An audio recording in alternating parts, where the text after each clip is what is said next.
Hello guys, this is the motion detection project. Here we have a common web camera. Here is the Raspberry Pi connected wireless with a USB dongle to the internet.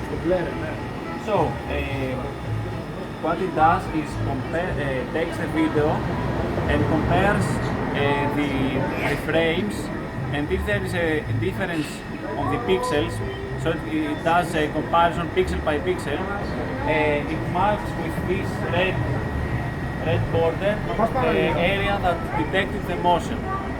So if there is enough motion to trigger the system, it will take a picture and will start to record the video.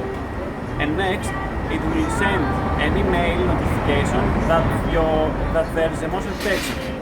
And also, it will upload the images or the videos on the Dropbox.